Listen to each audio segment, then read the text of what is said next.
When it comes to car and home insurance, don't we deserve better? I know I do. I put my policy to test and turned to Gabi. They literally stand for Get a Better Insurance. Before using Gabi, I was with my old insurance company for about 5 years. And once I signed up with Gabi, I realized how much I was overpaying. When I logged in with my insurance provider, I was shown about 3 different quotes and saw that I could be saving $150 after using Gabi's services and seeing what other rates I could be paying. Gabi customers save $961 per year on average, and they'll never sell your information, so no annoying spam or robocalls. Put your policy to the test like I did. Get a better insurance with Gabi. It's totally free to check and there's no obligation. Go to gabi.com/killer. That's GABI.com/killer. Gabi.com/killer. Hey guys, what's up? It's Savannah. Welcome back to my channel and welcome back to another true crime video.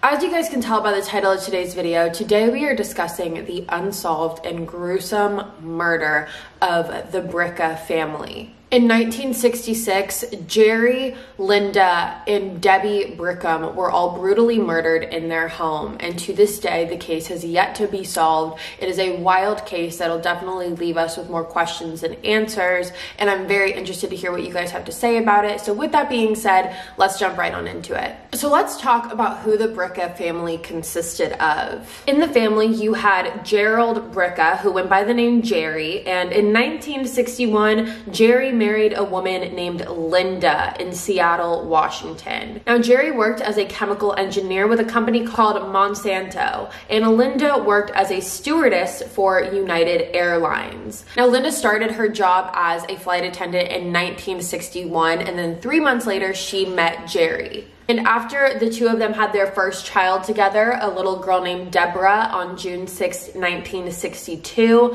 Linda was a stay-at-home mom after that. Now, after Debbie was born, the Briccas ended up relocating from Seattle, Washington to Cincinnati, Ohio, and moved into a home on 3381 Greenway Avenue in a neighborhood called Bridgetown. Now, they moved to Ohio in 1963, and 3 years later, in 1966, Linda ended up starting a job working for a veterinarian animal hospital. This animal hospital was called the Glenway Animal Hospital, and at this point, Linda was 23 years old, Jerry was 28 years old, and Debbie was only 4 years old. Now, this case starts on Sunday, September 25th, and we're gonna run through the timeline of what the Briccas' day looked like on Sunday, September 25th. At 7:30 a.m. on the 25th of September, Jerry arrived at work, which wasn't unusual for him. It was a Sunday, and it wasn't unusual for him to work on Sundays. And then at 9 a.m., Jerry left his work to go to church, to go to the morning mass at his local church. And then at 10:30 a.m., Jerry stopped at the Work Road Shell station to get gas.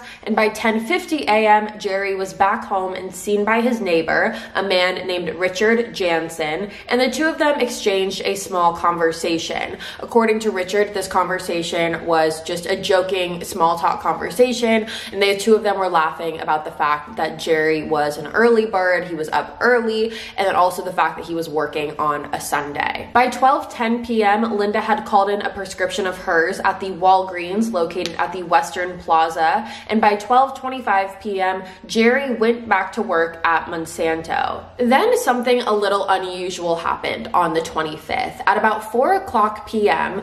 on Lawrence Avenue, which wasn't too far away from Greenway Avenue, which is the street that the Briccas lived on, there were multiple people who lived on Lawrence that said that they received knocks on their door from 2 men in suits who looked very well put together. They were very clean cut, and these men were asking people to take surveys for their church. Now, it was also said that after going on Lawrence, the men also went to Greenway and went door to door knocking, asking people to take the survey. But obviously, because of the events that transpired, we are unfamiliar if they ended up going to the Briccas' household. The police did plead with the public to have these 2 men come forward after the murders. However, to this day, they never did, and it is not known who these 2 men were. Now, Jerry officially clocked out of work on Sunday at about 4:25 p.m., and then at 4:40 p.m., he was seen at the Walgreens picking up Linda's prescription for her. And according to the pharmacist, she said that Jerry was by himself when he came to pick up the prescription, and he was acting completely fine. Nothing seemed wrong,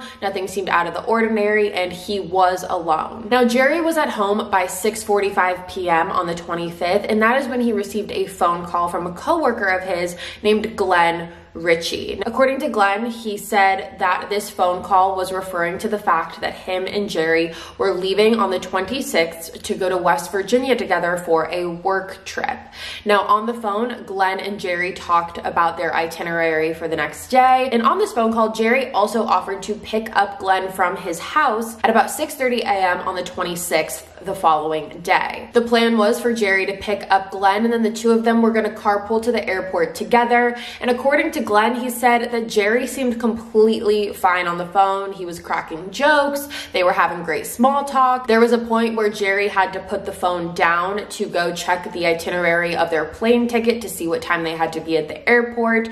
And Glenn said he didn't hear any noises in the background, nothing that was off-putting. And so because of this seemed like a very relatively normal phone call. At about 8:45 p.m., Jerry then left the house again, and this time he went to the local dairy store. He went to the United Dairy Farmers store located on Glenway Avenue, and when he walked into the store, Jerry was a regular customer here. The woman who worked there knew who he was and said that he was alone when he walked into the store as well, and he acted completely normal. Nothing seemed wrong. This seemed like a very, very normal night for him. Now, the last time that Jerry was seen was between the hours of 9 and 10 p.m. on the 25th when he was taking his garbage cans to the curb for the garbage pickup the next day. So he was taking the garbage cans to the curb, and his neighbor saw him, Richard, the same neighbor that saw him earlier that day, and the two of them just talked briefly, and then Jerry went back into his house. Then at about 10 o'clock p.m., Linda's father actually called Linda's house, and he called them because Linda's father was telling Linda that he and her mother were actually about to go on vacation. So they just called to check in right before they went on vacation. And again, nothing seemed out of the ordinary. That's something that's really prominent throughout this entire case, is everything seemed fine up until it wasn't. Now, the next day on the 26th, like I said, Jerry was scheduled to go pick up Glenn from his house at 6:30 a.m. However, Jerry never showed up. When Jerry didn't show up to Glenn's house, Glenn was very confused because Jerry was typically a very reliable person. If he said he was going to be somewhere at a certain time, he always was. He decided to call Jerry. He called Jerry 3 times between 6:45 and 6:50 a.m. However, Jerry did not answer the phone. So Glenn thought maybe something happened that would require him to just completely ditch his plans with Glenn entirely, and maybe he'll meet him at the airport. However, when Glenn drove himself to the airport, Jerry was not there, and he did not get on that flight with him. Now, on September 27th, so the following day, the Bricca's neighbors noticed that they hadn't really left their house lately.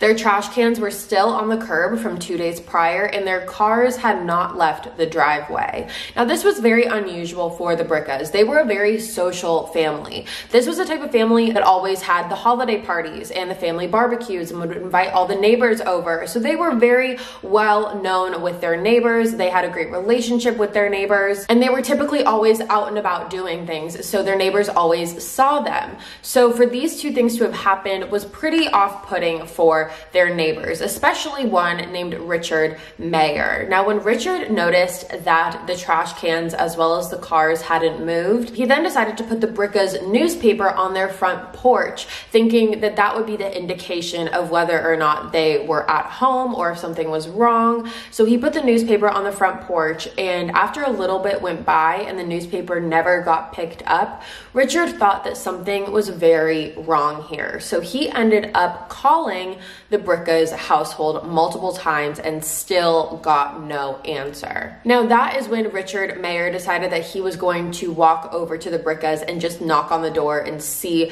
if everything was okay. And this was at about 10:40 p.m. on the 27th of September. But Richard Mayer did not go alone. He decided to get another neighbor of his, Richard Jansen, who was the one that spoke to Jerry earlier in the afternoon on the 25th. And so the two of them got together and they decided to walk over to the Bricca's house. Now, once they got to the front door, mind you, it was 10:40 p.m., the door was unlocked. The front door was unlocked, and they decided to go ahead and open it and walk into the house. Now, immediately when walking into the house, Richard Jansen knew that something was wrong. Richard was a World War II veteran and said that when he walked into the Bricca house, he was immediately reminded of the smell of a decomposing body.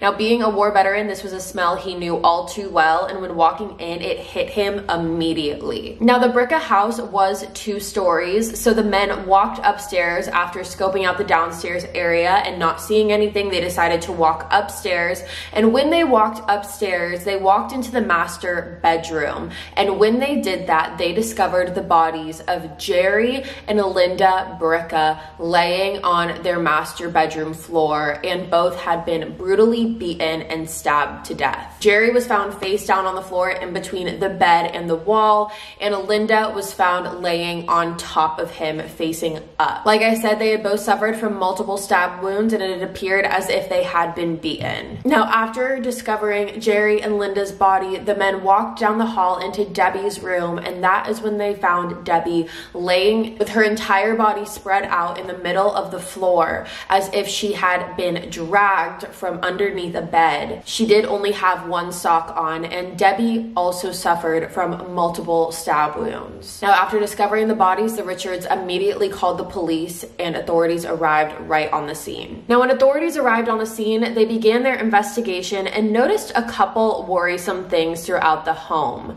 The first thing they noticed was that both of the front and back doors were closed but not locked, so there was no sign of forced entry. The Briccas also had 2 dogs. They had 2 dogs named Thumper and Dusty, and both of the dogs were found in the basement of the house as if someone had put them there. That's not somewhere that they would normally be put. That was not like a part of the nightly routine, was to put the dogs in the basement, but they were found in the basement of the home. And authorities also saw that there were clothes in the dryer as well as clothes on the couch as if someone had been folding the clothes and doing laundry. Now, authorities also found the Bricca's Indian carving knife set. The set was made from teak wood, and out of this knife set, there was a 6.5-inch knife that was missing from the set, and it is assumed by authorities that that was the murder weapon. And to this day, it has never been found. Now, in terms of how the bodies were discovered, Jerry was fully clothed. However, he was not wearing any shoes. He also was found with a sock stuffed into his mouth and a piece of adhesive tape on his body, which suggested to police that him and Linda had been tied together. Now, Linda, on the other hand, was in an unzipped hoodie sweatshirt, and she also was wearing a nightgown underneath it. Jerry's wallet was also found on the bed, and it was open and emptied, and because of that, that led police to believe that the motive of this could have been robbery. However, the items in the wallet were the only thing that was taken out of the house. Nothing out of the house other than the items in the wallet were stolen, and the Briccas did have some very valuable things in their home that could have been taken. However, they weren't. Now, Debbie was found wearing a flannel nightgown and 1 red sock, while the other sock was found on her bed,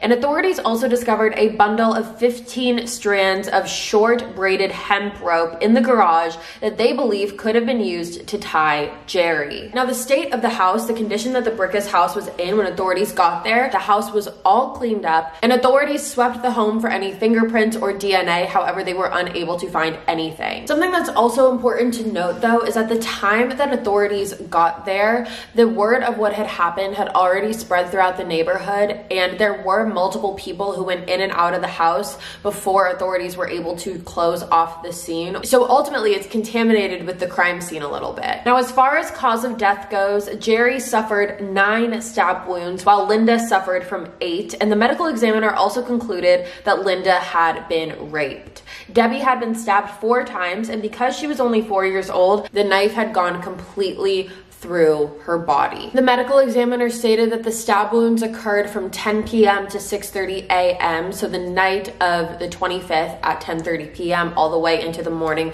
of 6:30 a.m. on the 26th, somewhere within that time frame. However, she was not able to indicate who was murdered first. Now, the police conducted about 400 interviews in their investigation, and when doing so, they spoke to Richard Meyer's wife, who gave the police a little bit of interesting information that on the Thursday before the murders, she did notice a man walking up and down Greenway Avenue. She said that this man was not anyone that she recognized, and she noticed that he was suspicious. A direct quote from Richard is, quote, "She was out in the garage painting tables and she saw this man walking back and forth. She wondered about him, but she says she couldn't identify his face now," end quote. Now, before we move on any further, I do want to take a second and thank our sponsors for today's video. Okay, I want to talk to you guys about Thrive Market. Thrive Market is an online membership-based market on a mission to make healthy living easy and affordable for everyone. Shopping with Thrive Market is healthy without the hassle. You can easily shop by 70+ diets and values like keto, paleo, gluten-free, vegan, non-GMO, and more. Enjoy guaranteed saving and member-only prices. I saved $36 on my first order, which basically paid for the Thrive membership itself. Thrive Market has the best selection of high-quality, healthy, and sustainable products online. Signing up with Thrive was such an easy process, and I was able to choose an organic, gluten-free diet for myself to get my healthy choices from. And once I decided on that, Thrive gave me so many different healthy food options that accommodated to me and my lifestyle. They made the process so easy because usually it's me sitting there trying to figure out what's organic, what's gluten-free, what's going to be healthy for me, what can I eat, but Thrive covered all of that for me. Join Thrive Market today and get 25% off your first order and an exclusive free gift. The only way to get this offer is by going to thrivemarket.com/killer. That's THRIVE market.com/killer to get the exclusive $25 off your first order and a free gift. You cannot get this offer anywhere else. Go to thrivemarket.com/killer. Are you unhappy with your smile? Well, you don't have to be. Thousands of people have used Candid, the clear, comfortable, removable, and practically invisible aligners to help straighten their teeth, and now they love their smiles. Just like Cameron S. from Nashville, Tennessee said, quote, "Once I started Candid, my life completely changed. I started going to the gym more, I started eating better, I even have better dental hygiene. My goal for my wedding was perfect teeth, and Candid got me there." End quote. And Candid is here to help straighten your teeth so you can fall in love with your smile too.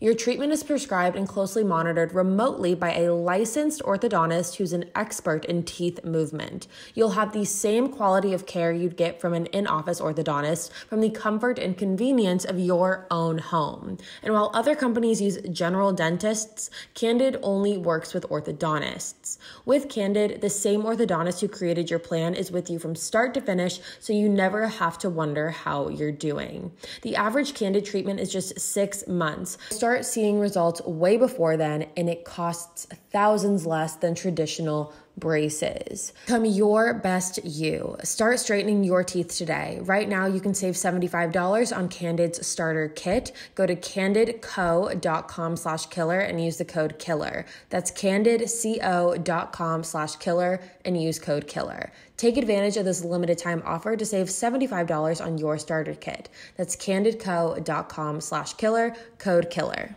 Now, being a content creator, my skill level when it comes to design was pretty intermediate. I kind of knew what I was doing. However, I was never getting the results that I really. For Canva Pro, experience and time really slowed down my design process. I wasn't able to properly execute my designs the way I wanted to. However, now that I have Canva Pro, my content is next level. Canva Pro is the easy-to-use design platform that has everything you need to design like a pro. Whether you're a professional designer or just getting started, Canva Pro can help boost you and your team's productivity and creativity. It's a quick, easy, and affordable way to design whatever you need.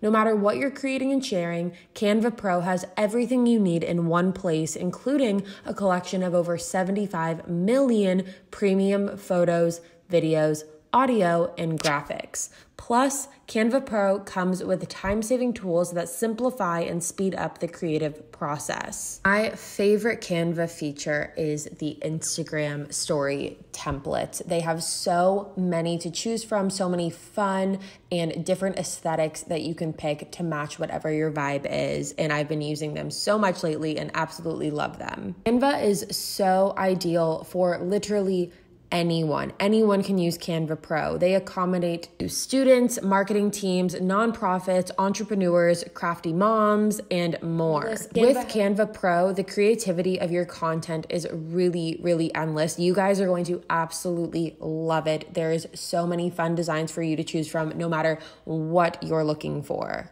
So design like a pro with Canva Pro. Right now, you can get a free 45-day extended trial when you use my promo code. Just go to canva.me/killer to get your free 45-day extended trial. That's canva.me/killer. Canva.me/killer.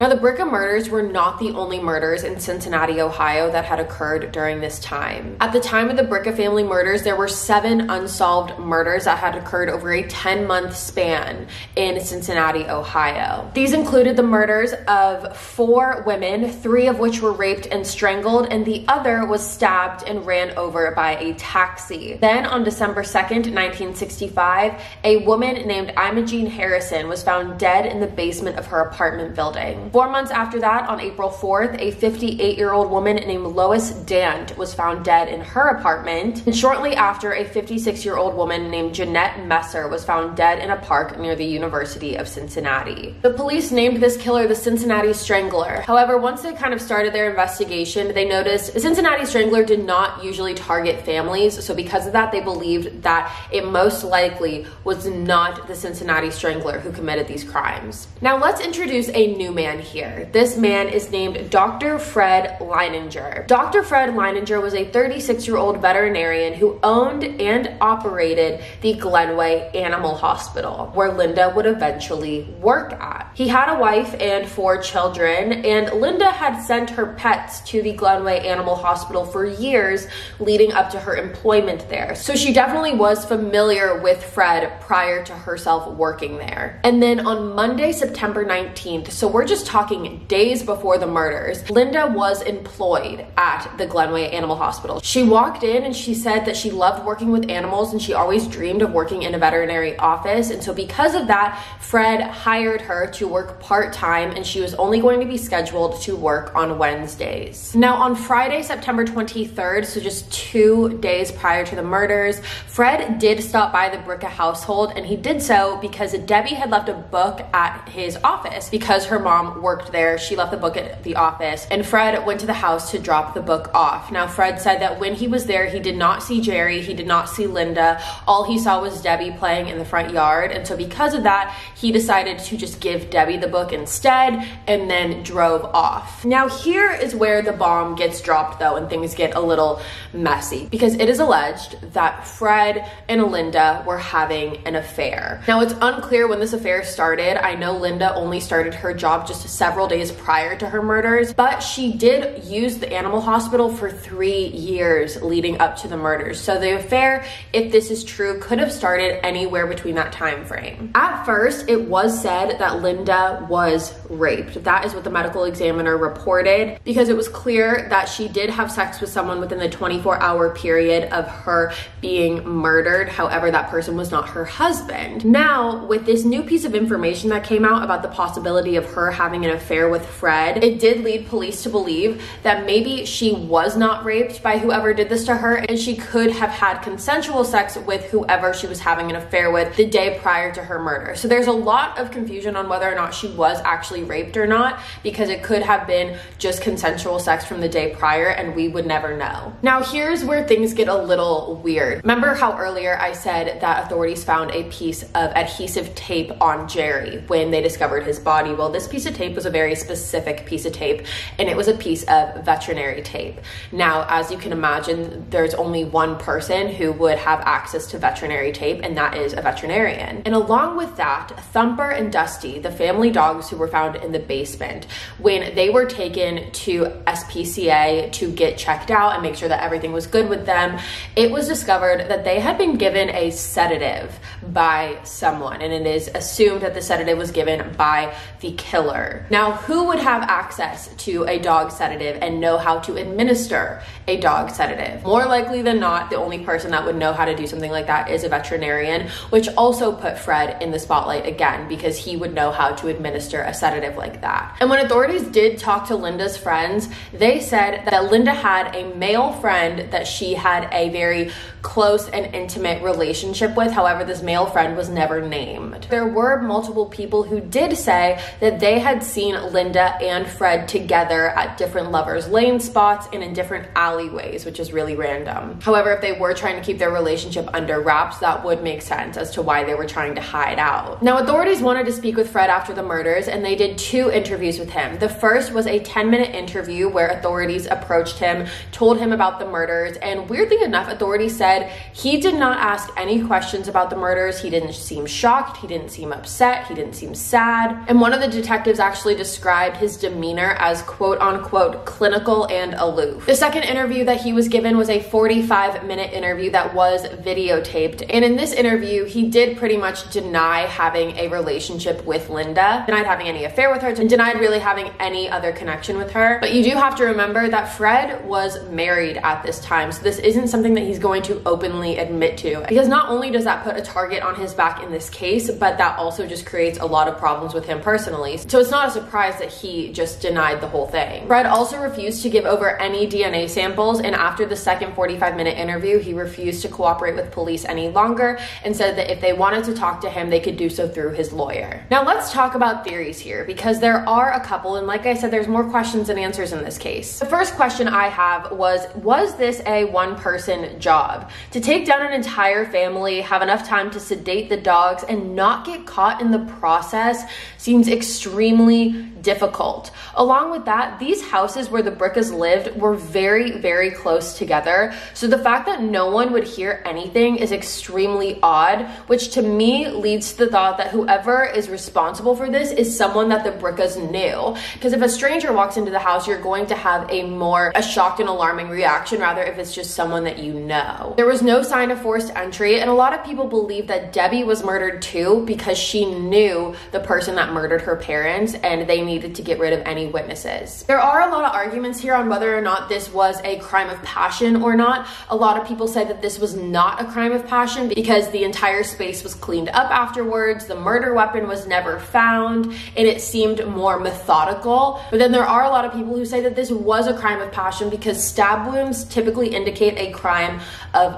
passion. There were 21 stab wounds in total. That is stabbing someone 21 times. That takes a lot of anger, and it's way more personal of a death than, for example, shooting someone. Now, the first main theory here is that Fred was responsible for this. Whether it was him alone or him and another person, this is a really big theory here. The connection of sedating the dogs and the vet tape being found on Jerry's face is too close of a connection to simply be a coincidence. Maybe Linda told Fred that she was going to go to his wife and tell her about the affairs, and that freaked Fred out and he acted out of impulse. It's important to note that Fred has never been charged with this though. However, he was considered a suspect, and he actually died in 2004, and there are conflicting reports on his death. There are some people that say he died from suicide, and there are some people that say that him and his wife committed suicide on the same day. And there are also reports that say that he just died of old age in a retirement home. Now, my question with this theory is I go back to the knife set, right? I go back to the knife set with a 6.5-inch knife missing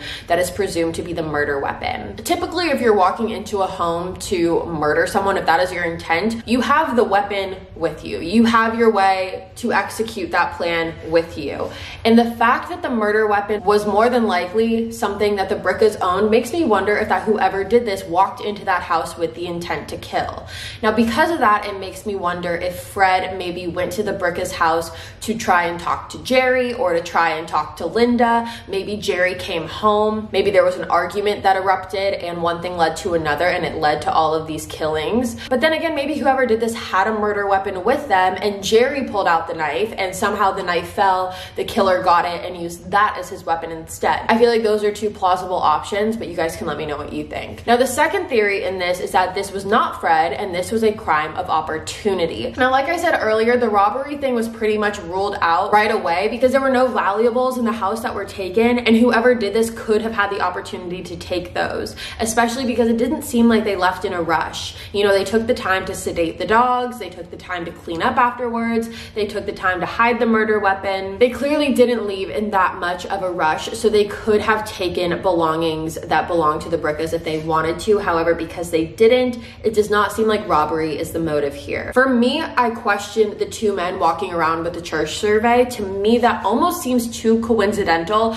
to just be a coincidence. You have two men walking around telling people that they want them to take a church survey. First of all, that's not an unheard of method for killers to kind of get their bearings on who they're going to attack before they end up doing so. It gives the killer an opportunity to kind of scope out the area before they decide to attack. Again, we're not 100% sure if these men went to the Bricca household. However, we wouldn't have any way of knowing that if it was them. I almost think that the church survey seems a little bit too perfect, if that makes sense. Like going around asking people to take a church survey, and the fact that these men have never come forward. Because if this wasn't you, if you had no part in this, and you hear the police basically pleading with you to come forward to clear your name, why wouldn't you just do that? The fact that they didn't come forward makes them look a lot more guilty, in my opinion. It also could have been the suspicious man that was seen walking up and down Greenway Avenue on the Thursday before the murders. But again, we don't really have enough information on that to create a solid theory. Or it could be absolutely no one that we've talked about today, and it could have just been a random crime of opportunity.